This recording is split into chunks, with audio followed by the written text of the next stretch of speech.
So, good evening, good afternoon, good morning. This is In Conservation With. My name is David Lindo.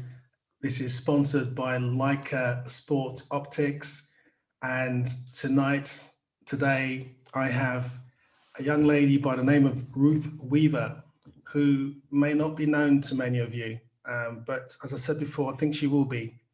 We have a habit here on In Conservation With discovering new talent for the future. So Ruth, good evening. Where are you and how are you? Hello, I'm very well, thank you. Got out on a lovely walk today, so that was really nice. And I'm in Ascot in Berkshire in the UK, which is really nice green part of the country. So I feel very lucky to live here. And are you actually from that part of the world? Is that your home as such? Yeah, born and bred basically, except for when I went off to university, but lived in the same house my whole life. Wow. Okay, Ruth is a self-taught coloured pencil artist and a self-described bird nerd, as she puts it. And she combines both of these passions to create realistic drawings of birds, aiming to capture their character and behaviour in each piece, which I actually think you do quite successfully. And she's quite active on social media, which is also something which we'll kind of talk about. One thing to say, Zoomers, is that this is Ruth's first time doing a proper scenario on Zoom. So obviously, please welcome her, because obviously I know you're all very lovely people anyway. So first time on Zoom that she's doing. Obviously not the first time. I mean, this is probably the biggest moment of your Zoom existence. Yeah. But what was the second biggest moment of your Zoom existence? Probably my graduation, which was last Monday, which was 2020 in a nutshell, was graduating on Zoom. Didn't get to wear a gown, but I did get to wear my pajamas. So, swings and roundabouts. I think it's amazing that you did your graduation in your pajamas. I take my hat off to you. A graduation cap. Oh, you wore the graduation cap, but the pajamas? No, they sold out on Amazon before I could grab one. You had plenty of time though, didn't you? Yeah. And what did you get? What grade did you get? I got first in history and politics. Wow. So what do you want to do when you grow up? More art, I think. Fair enough. Okay, well, let's go back to the very beginning, which in the words of that song is a very good place to start. Tell us about you growing up. When did you kind of become aware of the fact that you were interested in nature and in particular birds? I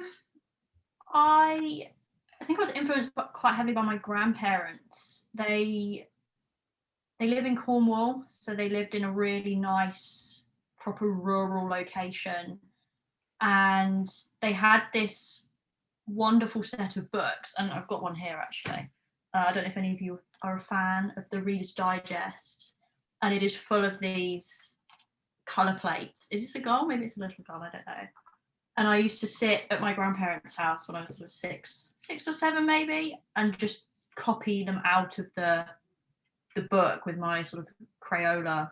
I don't know what pencil I had then, but I don't want to say it was one of the highlights of visiting my grandparents, but it was certainly up there was these set of books as they come in a set, and there's Mammals of Britain, and it's just, if you haven't got them, go and pick them up a copy on eBay. They are fantastic, the artwork in them, and just some of the nature experiences I had when I was in Cornwall. I'd spend every summer there.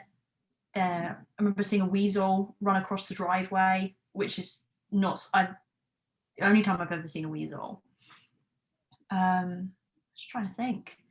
I think another one of the big influences for me was at primary school, actually. We had a nature area, and every couple of weeks we'd go as a class to the nature area, and there was a pond, and they had frogs and, tadpoles. It was just a sort of 5, 6 years old, 6, 7, such a fascinating experience to have, and just any excuse to not be in a classroom. And I think I maybe underestimated at the time how important that would be in sort of shaping how much I like to be outdoors and how much I like nature. It was, I think I've only really got into birds properly in the last sort of couple of years, but it was always one of those like back burner interests. I'd go to the wetland centre in London quite a lot with my family. Yeah, but the pandemic really just gave it a chance to shine, the sort of my interest in nature. Okay. One question I often ask people, and it's kind of using terminology from my friends in America. Was there, I mean, I know you mentioned the weasel and the book, but was there an actual spark moment when you kind of realized this is what I'm into, or was it a gradual thing? So a couple of years ago, I was really fortunate to visit Trinidad and Tobago, to visit a friend. And while she was trying to plan out some activities for me, she said, "What do you like?" I said, "Well, I like nature, I like birds." And her and her family organised a couple of really incredible birding experiences. We went to, they have sort of mangroves, and we went on a dusk boat ride to see the red ibis flocks coming into roost. And that was just wow, like a really wow moment, just sitting there at dusk watching. I mean, there must have been hundreds of these birds. And she took me to the, I don't know if I'm going to pronounce it right, the White Nature Reserve. And it's just got, they've got a house with a balcony that looks out over the rainforest. And just, I think I could have spent hours just standing there watching. I mean, there's hummingbirds. I just wish I'd known more about the birds that I'd seen. But I sort of came back from that and I was like, just incredible. And I think from then on, my interest kind of just grew. And I think that was about 4 or 5 years ago. And that was, yeah, it was one of the best experiences I've ever had. I mean, anyone seeing the flocks of scarlet ibis coming in, I mean, it's just an incredible sight. I've seen it myself in Brazil, so it's amazing. You've seen a new bird over the weekend, didn't you? Yeah. Yeah, I saw crossbills. I was on my way to the supermarket and I live near, I'm actually lucky to live near quite a lot of forestry and parkland as part of the Windsor Great Park. And we were there were a lot of conifers and pine trees. And as most of you in the UK will know, it's been very cold recently. And a lot of the ground is frozen, a lot of the water sources are frozen. And as we were walking, I was with my dad, we came across a little stream that wasn't frozen. And there were these birds. I didn't have my binoculars or my camera, and these flock of birds in the trees. And I saw them and I thought, I haven't seen them before. The behavior, the call, the sound, I thought this is something new. So we stopped and watched them dive towards the pond, taking it in turns. And I managed to get a good enough look at them to work out that they were crossbills. And I stood there with my dad. I was like, it's crossbills. And the rest of the walk, I would not stop talking about them. And we did a loop and we came back and they'd moved into a pine tree with pine cones as their primary diet. And listening to them strip these pine cones, if you've not heard them, it sounds like when you put milk on Rice Krispies. And there's all the little bits of pine cone fluttering down. We were just stood there and people were walking past and well, what are they looking at? And I was just transfixed. I was just the best birding moment so far this year, I think. Yeah, crossbills are difficult, should I say, or aren't that easy to see in the UK. So you did very well. Very good. Fantastic. When did you actually realize you can put pen to paper, so to speak? I've always kind of liked drawing. I wasn't really an arty kid at school. I didn't do a lot of art. There was just a lot of other things. I did a lot of sport when I was at school, and art was something I did periodically in my own time at home. Drawing probably mainly like TV characters or film, like Harry Potter or things like that, things that I was interested in at the time. But I was really inconsistent with when I did it. And then I think it was the end of my first year at university. I was like, I'm gonna start drawing again.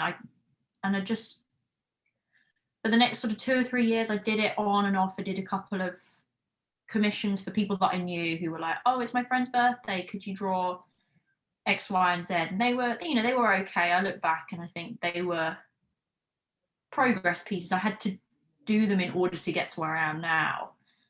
But it was only in, I think, May, June of 2020 that I really was like, sat down and I was consistently doing it sort of every day, sort of 4 or 5 hours a day. So can it safely be said that the pandemic has really caused you to blossom? You're one of the few people who have actually, I suppose, done well from the pandemic in terms of your work. I feel incredibly blessed and privileged. The pandemic hasn't been easy for anybody, but I feel incredibly lucky that I was in a period, I was coming to the end of my degree, and do I get a graduate job? I had no idea what I wanted to do. History and humanities, which I've been studying, it doesn't have a direct career path as such. And the pandemic really gave me time to reflect on what I wanted to do. And I think that has very quickly become drawing. That is my passion. I go to bed every night and I'm excited to get up and do it again. So yeah, I'd say that I'm incredibly fortunate that the pandemic's actually been a real blessing for me and given me the time to just sit and draw, because unfortunately you can't really go anywhere. So well, that's incredible. I think what we need to do is basically show people some of your work, because as I said, there must be a lot of people out there who may not necessarily know you yet. You're very, I think you're quite canny on social media, on Twitter. You've put out a lot of stuff, I've noticed. I mean, you caught my attention maybe a year ago. I noticed your drawings, and you often put up work in progress, and then what it looks like at the end. And I kind of followed it. I thought that's really interesting. That's part of the reason why I thought I'll get you on today, because I really, some of your work, I think it's amazing. And you very kindly, for those who don't know, you've also done a commission from me of a ring ousel, which I am absolutely so excited about and looking forward to receiving. And I've been watching the progress over over social media, and even the first sketches. I would have said, I'll have it, I'll take it. Were you reaching for it then, or? Yeah, I'm trying to. Oh no, it's here. It's actually where it was. Here we go. Very nice. Beautiful. I know that one of the Zoomers, Shailesh Patel, will be very happy, because he's very concerned that not enough people are drawing ring ousels for me. So I think it's his mission that any artist that comes on, regardless of who they are, have to do a ring ousel. Okay, so let's go and look at your presentation. By the way, guys, if you're watching this on obviously watching on Zoom, but put yourself on speaker mode, not speaker mode, speaker view even, and you'll see it as one big image as opposed to a tiny square. So take it away, Ruth, and just let me know when you want me to move it forward.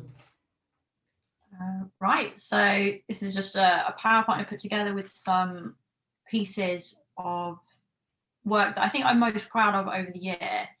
And even as I was putting this together a couple of days ago, and just seeing the way that my own art has progressed in the last 8 months is really, rewarding to see. Because as you go from one piece to the next, you're not necessarily seeing your own progress.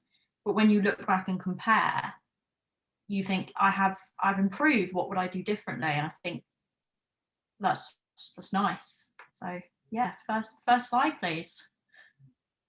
So this was my very first wildlife drawing that I did when I say that my art career started, and this was just a sort of turning point where I started to take it seriously. So that was, as it says, it's completed 17th of June, and this is sort of a marker in the sand for where I really started properly drawing. So yeah, next slide. 1 second.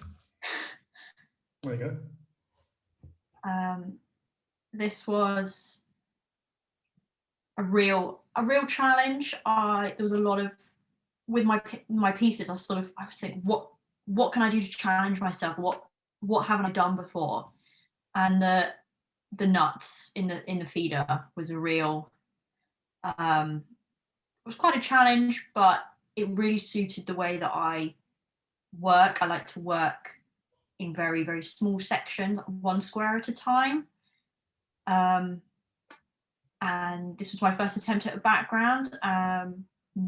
Looking back, I would have done it differently, but it's nice to sort of see how I've progressed from there. But the nuts in the feeder are still one of my favourite parts of the drawing that I've done. I really enjoyed that.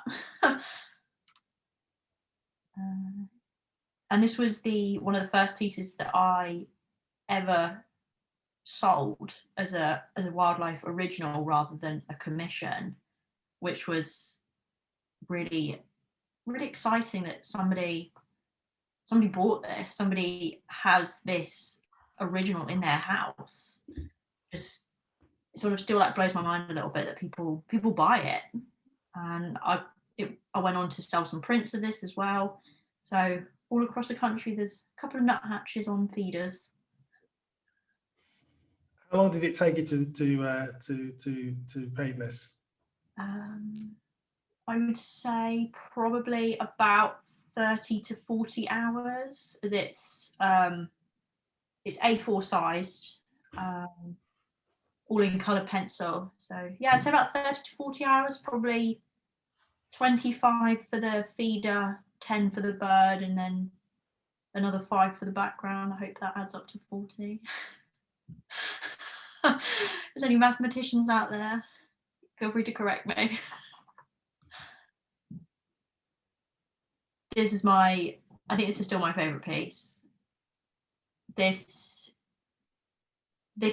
started this one just at the beginning of the second lockdown, and I was taking my own reference photo from the Hawk Conservancy, and the story about the vultures really, and the sort of challenges they face, really moved me. And I thought, how can I help them? How can I make a difference? I want to help change people's perception of them, because they're so gorgeous and they're so useful for the environment and the ecosystem. And I don't think people realise that. Well, maybe you guys do because you're probably birders. But I thought, I just want to create a piece where I can show how incredible these birds are. So I set about drawing this, and every time I uploaded pictures, in progress pictures onto my social media, I like to add in, details about them, and quite a lot of people shared it on social media, so that was really nice. And I think the comment that really moved me was when someone said, I'd never really thought a vulture could be beautiful until I saw this. And I thought, I've done it. I've changed one person's perception. And that was my goal. If I could change one person's mind about vultures through this drawing, I would be job well done. So this piece took me about 40 to 50 hours, and it's a big, I actually have it here. It's a big piece. Do I have it here? Well, what you're looking for, I must say that after the renewal, this is I love this piece because the detail is exquisite. I mean, the feather detail is incredible, and the head, fantastic. It's a big piece. Is that one sold yet? No, it's still for sale. Yeah, well, there might be some buyers. There might be some buyers, potential buyers in the audience tonight. Yeah, well, if you like. By the way, guys, I'm Ruth's agent, and I'm only taking 20%. I might auction it off. There we go. Yeah, so that was the first time I'd drawn at that scale as well, and I fell in love with the large scale. So yeah, moving on, I think. Next slide. So this was actually a wildlife commission. This is the first time somebody commissioned me to draw a wildlife. I'd had pet portraits and people portraits, but this was the first time someone said, I want a kakapo.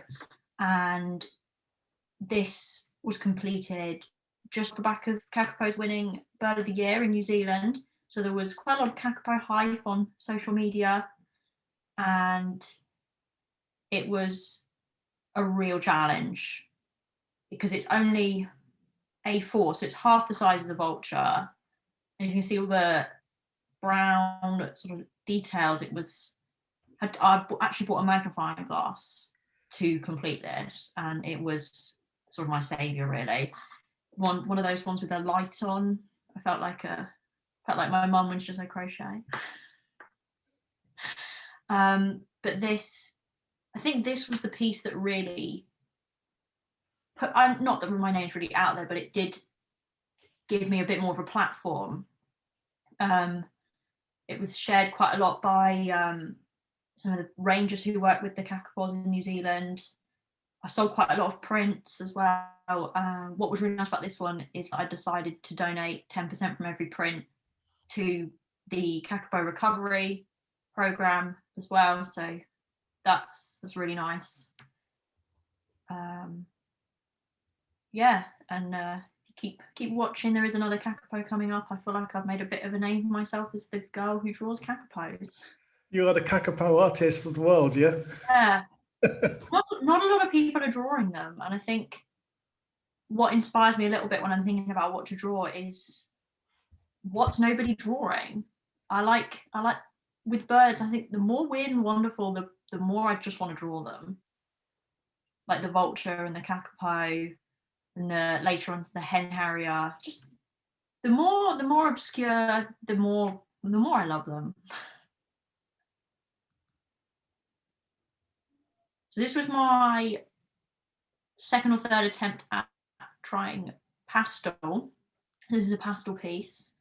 I also took the reference at the Hawke Conservancy. Sorry. Oh, sorry. I also took this piece at the Hawke Conservancy. So it's a really gorgeous snowy owl. I think I was going through a bit of a Harry Potter phase with the audiobooks, as I like to have audiobooks on when I'm drawing. I would say I don't like pastel as much as I like colour pencil, but it's always nice to try new things, and I really wanted to get a good dark background for this, and for me pastel is a quicker way of doing that.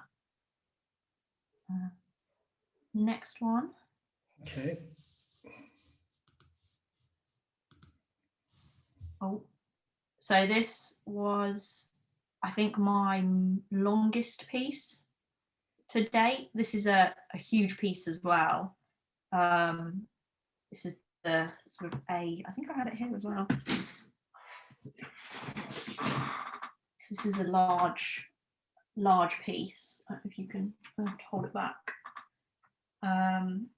So on Twitter, I like to chat to people, and I said, I just finished a snowy owl, and I said, what shall I draw next?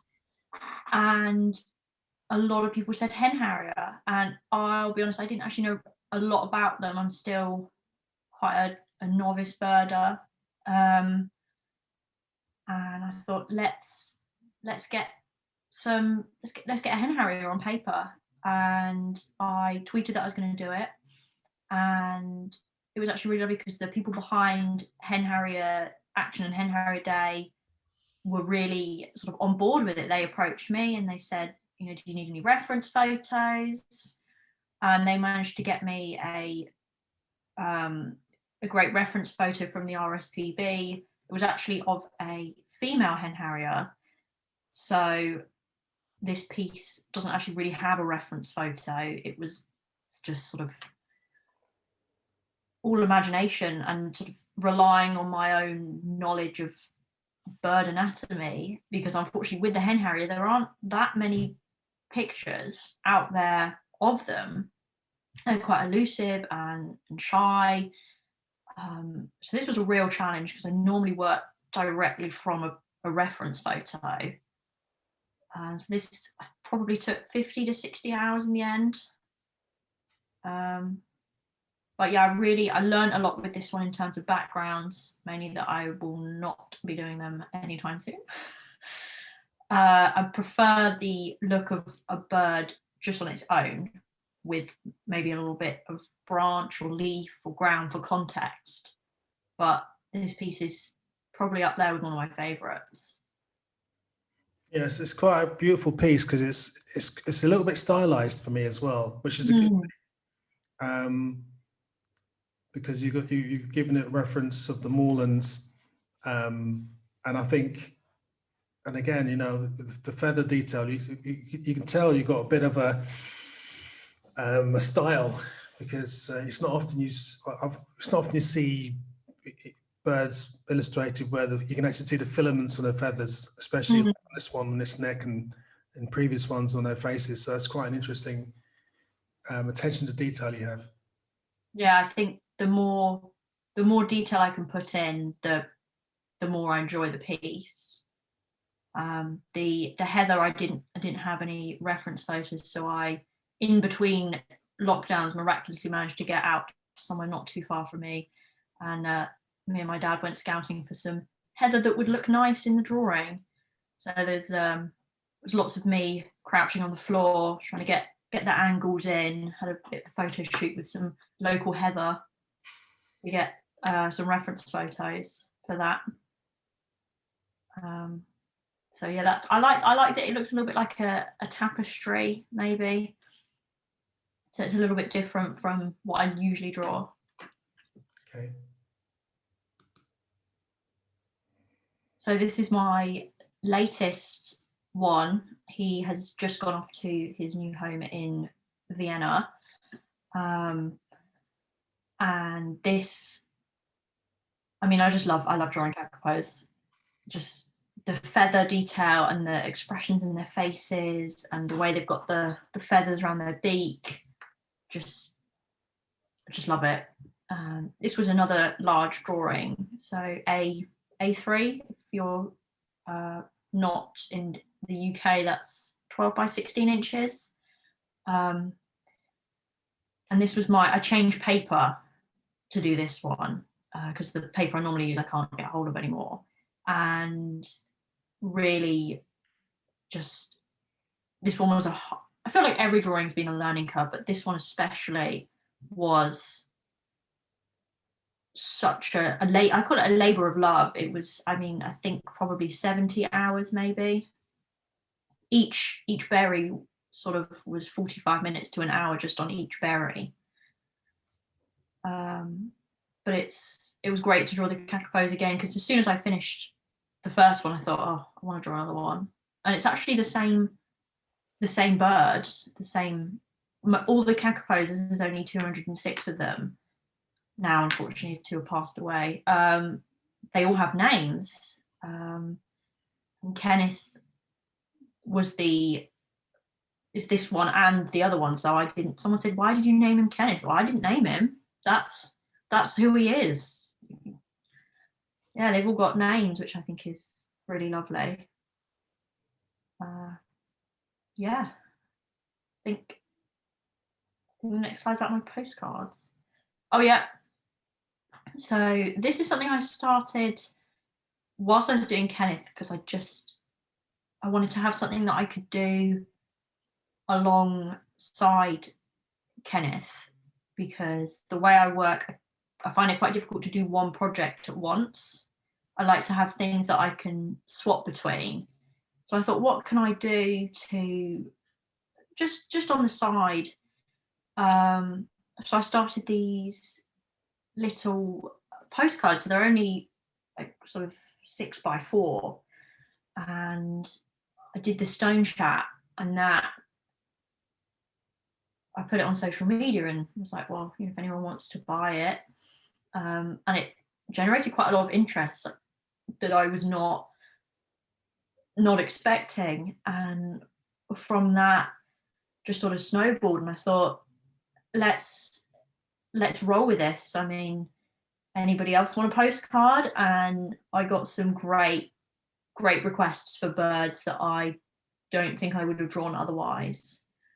So for me, that's been equal parts getting to draw something new and learning about them, because I've had birds from sort of North America and Hawaii to draw that I didn't know about before. So it was an opportunity for me to learn about them, which was really nice. And there's the ring ousel that's for you, David. Fantastic. The snow bunting looks so lifelike. That's one of my favourites. Love to see a snow bunting. Problem is, you spend so much time in your studio, it's difficult for you to get out, really, isn't it? Yeah, but I'm hoping, fingers crossed, this year we can get out a little bit more and can take some of my own reference photos, and hopefully. Also, alongside birds, I also like to draw people, which seems a bit of that they're not very similar. Which, I mean, they're not, but I like the challenge of getting to include all the detail, and the challenge of trying to make it as close and as realistic to the reference as possible. So these are just a couple that I worked on probably over the summer. The middle one of the woman in the wedding dress was a commission from my friend Sam, who I'd been to her wedding, and unfortunately her father passed away before he could go to the wedding. And she said, is there any way that you could draw me a picture that would look like my dad was at my wedding day? So I thought, well, you know, you're my best friend and I like a challenge, so I'll have a go. And I put that together from sort of various photos, and I put him in the outfit that he would have worn if he'd been there. And that for me is a really, really special piece, because it was created something that doesn't exist anywhere else. It's not a copy of a photo. It is something that doesn't exist. Like, a camera couldn't have taken that picture. For me, that will always be really special. Fabulous. And I think that's that's it. Yeah, that's it. So thank you for that. That was very special indeed. Appreciate that. Do you ever sort of kind of throwaway, because you obviously do a lot of you know, you've got a strong attention to detail. Are you really heavy on yourself in terms of, you know, how good or bad your painting's going or your drawing's going? Yeah, so I am my own worst critic, and I don't know if there's any other artists out in the audience, but drawings, so certainly coloured pencil drawings, they go through what is sort of known as the ugly stage, where there aren't enough layers on and it looks sort of grainy, and you think, oh God, what is going to happen with this? And over the last sort of 8 months, just been learning to trust the process and to trust myself that I will pull it out of the bag, so to speak. But I'm really harsh on myself, and I will keep working on a drawing until I am happy with it. And if that takes 20 hours or 40 hours or 60 hours, I will keep going and keep learning. there's so much on YouTube and on the internet about drawing techniques and how to draw, that if I don't know how to do something, straight onto Google, learn how to do it, how to shade this, how to mix this color. Yeah, I don't think, I can't be perfect, but I would, want to get as close to that as possible. It's the goal one day. I mean, obviously, there's a world out there with artists, and artists, I suppose, know each other in many respects. Is there anyone out there that kind of inspires you? I think a lot of them are on social media. One of them, Bonnie Snowden, she actually does pets, but she really inspires. She's just a great teacher, and I learned a lot from her videos in terms of shading and tips and techniques. It's also, I only read these names on social media, so I might be pronouncing them wrong. There's an artist called Claire Milligan, I want to say, and her drawings of birds are phenomenal. I'm also quite influenced by sort of the older style of sort of Victorian or Audubon sort of era of bird drawings, the colour plates in books. I like that kind of style where they're really showing the birds' character and in their habitat, rather than just a bird on its own, that the birds interacting with each other. I think that's really nice. Yeah, you can see that in your Hen Harrier piece, I think. That was what I was trying to say when I said stylized. It feels very kind of from another era, which is quite nice. Well, you got you're working on some stuff now, so maybe we can have a look at your process. You have to turn your video on because I can't. Yeah, there we go. Video. But basically, you got your own style of doing things. You take a while, as you say, to do things. Yeah.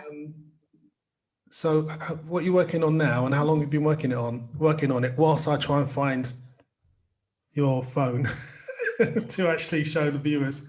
But carry on. This is and I don't know how to pronounce it, so you can correct me, a Siberian accenter, yeah. Accenter, yeah. And this is a commission, and I have been I'm probably about 4 or 5 hours in now, including, because I work in a grid, so I grid up the paper and I draw some rough outlines of where I want, obviously, the lines to be. And yeah, so I tend to work one square at a time, and I don't know if that's unusual for artists or not, to work one square at a time. What I love about you, Ruth, is that you're just totally from another area, totally independent of the mainstream, which I think is fantastic. I think it's inspirational that you've just picked yourself up and done stuff without actually having been influenced by the sort of mainstream. Yeah, that's kind of always been me. I'm just kind of my own person who's sort of a bit eccentric, a bit strange, but I mean, what do your friends think of you spending practically all day and all night working on your paintings and drawings? By the way, can you push it? I'm actually looking down on it now. That's it. Oh, there we go. Yeah. I think they probably think it's a little bit strange. It's probably not so strange to them at the moment as most of my friends that are currently on furlough. I don't know how they would feel when we sort of move back into the normal world and I'm still at my desk all day. My friends aren't really into birds. I think what has surprised them most is that there's more than one type of birds. If I say I'm drawing a bird, they're like, another one? Yeah, a different one. Oh, I didn't know there was more than one type. So that was hands down a real conversation that I had with someone recently. Incredible. So yeah, I can confirm there is more than one type of bird out there. So you've been, how long was it taking to do that? like this a code now. has taken probably 2 hours, 3 hours maybe, just for this square. Let's see if I can. There we go. So it's quite a time-consuming process, as I really strive to just get every single detail in.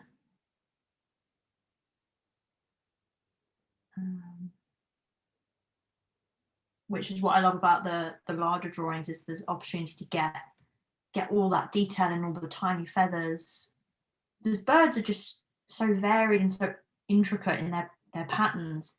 Like even the ringoozle that I did, you think, oh, that's gonna be boring. That's a black and white bird, but they're not. I don't really use the black or the white pencils to create a piece. It's, you know, there's maroons and indigos and violets and you can see all the little feathers and the ringoozle, which I love doing. And I think that's what draws me towards drawing birds, is the variations in their feathers.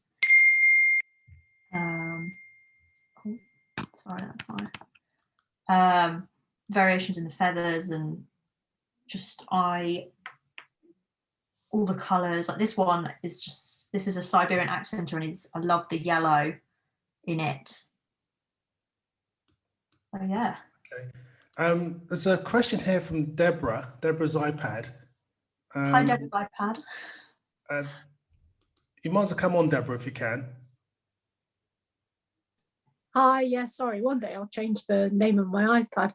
It was just, and in part you answered the question because you said that you tried pastels with one, but that wasn't your preferred. You preferred pencils. Have you tried any other media? I've tried watercolor pencils, and I was gifted a very large set of sort of oil paints by a deceased relative of a friend, which was very generous. And I tried those, but I couldn't get on with color pencil. For me, I'm so ingrained in color pencil and the way that the colors work that I tried paint. The colors, they don't mix the same way, and I just couldn't get the level of detail that I can achieve through color pencil.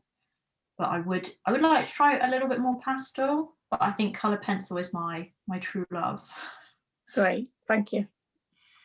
And our good friend Dennis Reardon's asked, have you done any work with Photoshop? He's thinking about the snow bunting.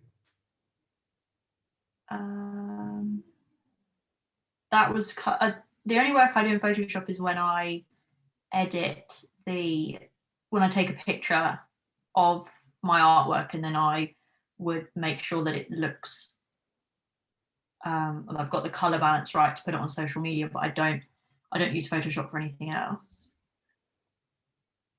Okay. So most of the references you have are through photos, and I suppose eventually one day you'll be doing your own thing in terms of taking your own reference pictures.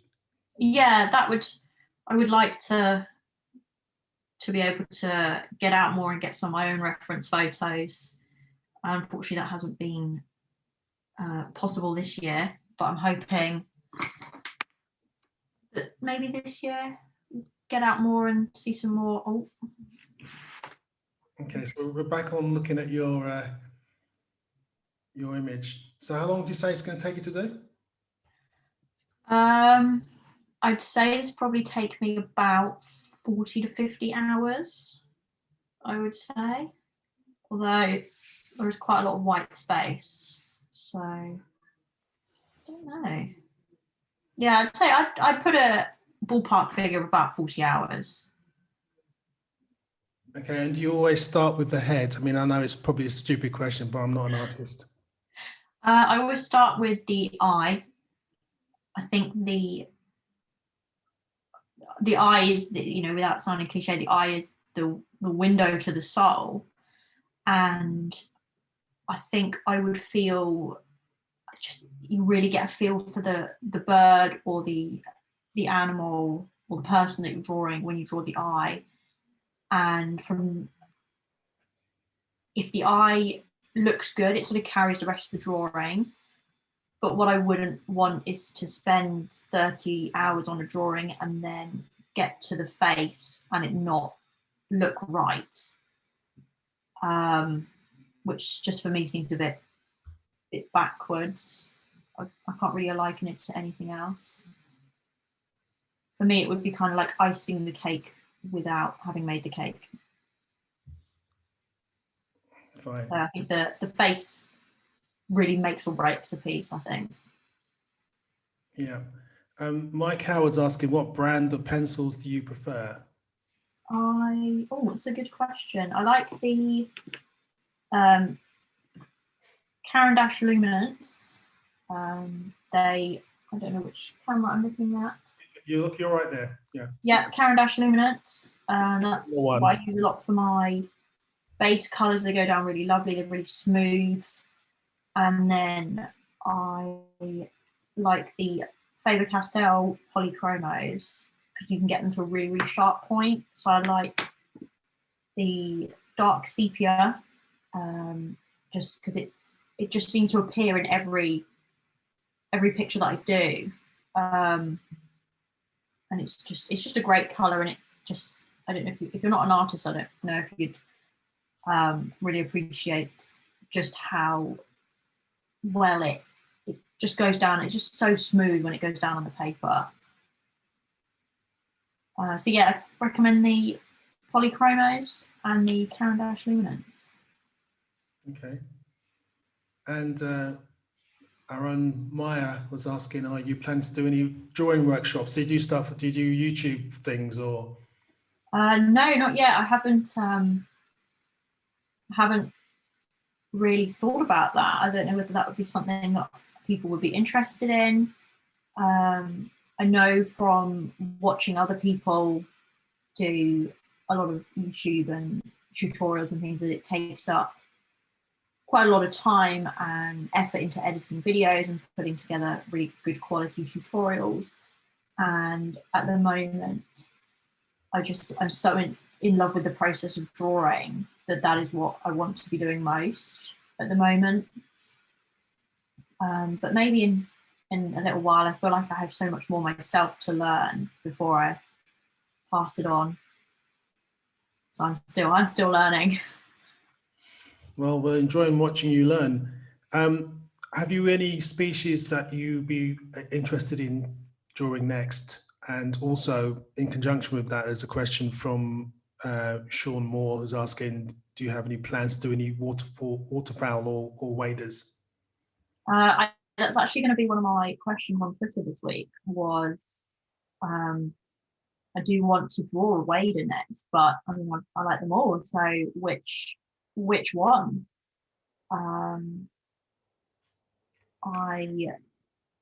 don't know. There's just so much choice. I had a really lovely experience in the summer of seeing curlews in Devon. So I think I might draw one of those. I like to draw birds that need help with conservation, and to help to use the art to raise awareness, because I know that people follow my art who aren't necessarily birders. So it helps bring that awareness about these species.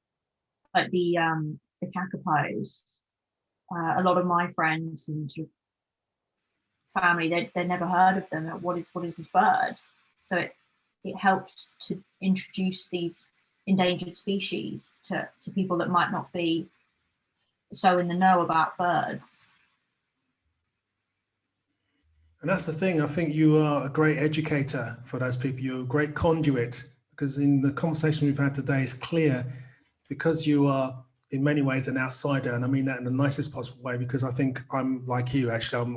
I come from the same area, so I understand exactly what it's about.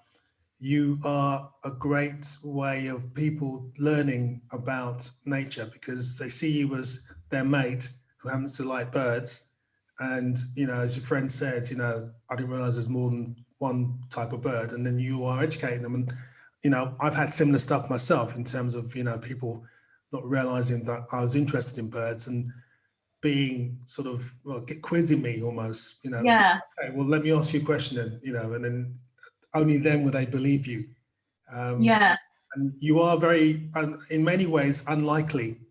And again, I'm not being, this is totally positive, because I think it's better to be unlikely than to be likely. Mm. So it's really, take my hat off to you. You've done exceptionally well. Yeah, it's great. Yeah, on some of my lockdown walks that I've gone on with some of my local friends, we've been walking, and I am one of these people that just, the words just come out before I think about them, and I'll be walking up and look, oh, robin, blue tit, magpie, red kite, and for me they're kind of the baseline of birding. They're birds that people get in their garden, and then I'm talking, my friends didn't know what these birds were.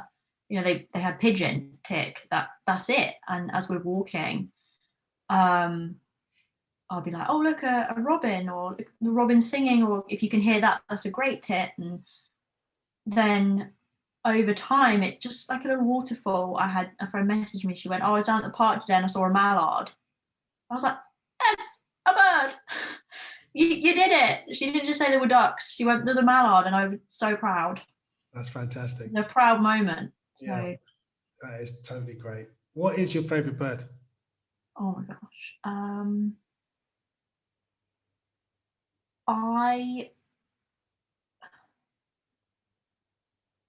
Bird at the moment, I think off the top of my head, but I think if you asked me in an hour, I'd probably change my answer. But I've always had a thing for hoopoes. They're just so strange and so unlikely. I was seeing them in a golf course in Portugal as well, and I was telling my family about them. I was like, Mum, Dad, it must have been about 12, 13. Like, Mum, Dad, look at these hoopoes. They're everywhere. There's a flock of them. And I remember telling them just about these birds, and all puffins, thinking about it. See, now I'm thinking about it, and now there's a lot coming. I'm taking your first answer. Okay, no take backs. If you could be anywhere in the world, notwithstanding this terrible pandemic, where would you be right now?